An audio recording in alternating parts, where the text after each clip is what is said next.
100 metre ಉದ್ದದ ರೈಲು 60 kilometre ಪ್ರತಿ ಗಂಟೆ ಗಳ ವೇಗದಲ್ಲಿ ಹೋಗುತ್ತಿದೆ.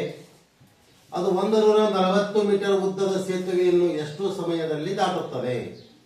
ಬಹಳ ಸರಳವಾದಂತ ಪ್ರಶ್ನೆ. ದೂರ ಎಷ್ಟದಪ್ಪ? ದೂರ ಎಷ್ಟದ? ರೈಲು ಉದ್ದ ಎಷ್ಟದ? 100 ಮೀಟರ್ ಅದ. ಪ್ಲಸ್ ಸೇತುವೆಯನ್ನು ಕೂಡಿಸ್ಬೇಕು ಅದಕ್ಕೆ 140 ಮೀಟರ್ ಈಕ್ವಲ್ ಟು ಎಷ್ಟಾಯ್ತು? 240 ಮೀಟರ್. ಅದು ಟೋಟಲ್ ದೂರ ಆಯ್ತು. ಆಮೇಲೆ ವೇಗ ಎಷ್ಟು? 60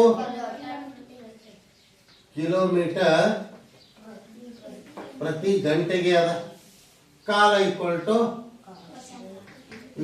ಕ್ವಶನ್ ಮಾರ್ಕ್. ಅಲ್ಲಿ ಮೀಟರ್ ಅದ, ಇಲ್ಲಿ ಕಿಲೋಮೀಟರ್ ಪ್ರತಿ ಗಂಟೆ ಅದ. ಅಂದ್ರೆ ನಾವೇನ್ ಮಾಡ್ಬೇಕಿದು? ಮೀಟರ್ ಪರ್ ಸೆಕೆಂಡ್ ಅದ ಮಾಡ್ಕೋಬೇಕು. ಅಂದ್ರೆ ಕಿಲೋಮೀಟರ್ ಪರ್ ಗಮವನ್ನು ಮೀಟರ್ ಪರ್ ಸೆಕೆಂಡ್ ದಲ್ಲಿ ಬರೆಯಬೇಕಾದ್ರೆ ಅಂದ್ರೆ 60 ಇಂಟು 5 18 ಅಂಶದಿಂದ ಗುಣಿಸ್ಬೇಕು. Equal to ಎಷ್ಟಾಗ್ತದ? ಏನಾಗ್ತದೆ ಇದು? ಮೀಟರ್ ಪರ್ ಸೆಕೆಂಡ್ ಆಗ್ತದೆ. ಮೀಟರ್ ಪರ್ ಸೆಕೆಂಡ್ ಆಗ್ತದೆ.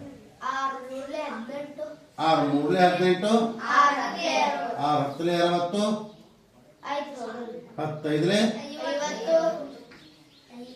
50 ಅಪಾನ್ 3 ಮೀಟರ್ ಪರ್ ಸೆಕೆಂಡ್ ಆಯ್ತು. ಹೌದಲ್ಲ? ಇನ್ನು ಕಾಲದ ಬಗ್ಗೆ ಮಾತಾಡಬೇಕು. ಕಾಲದ ಸೂತ್ರ ಹೇಳ್ರಿ. ಕಾಲ ಈಕ್ವಲ್ ಟು ದೂರ ಅಪಾನ್ ವೇಗ. ದೂರ ಎಷ್ಟದ? 240 ಮೀಟರ್ ಅದ. ವೇಗ ಎಷ್ಟದ? 50 ಅಪಾನ್ 3 ಮೀಟರ್ ಪರ್ ಸೆಕೆಂಡ್ ಅದ. ಹೌದಾ? Equal to 240 upon 50 into 3. 0 0 ಹೋಯ್ತು. ಹೋಗ್ತದ ನಾವು? ಹೋಗುದಿಲ್ಲ ಅಂದ್ರೆ ಏನ್ ಮಾಡ್ಬೇಕು? 24 ಮೂಲ ಎಷ್ಟು? 72 ಅಪಾನ್ 5 ಸೆಕೆಂಡ್ ಆಯ್ತು. ಹೌದಲ್ಲ? ಇದು ದಶಮಾಂಶ ಇಟ್ಟಾಗ 14.4 ಸೆಕೆಂಡ್. 14.4 ಸೆಕೆಂಡ್ ಅಂದ್ರೆ ಎಷ್ಟು? Right option C. Very good.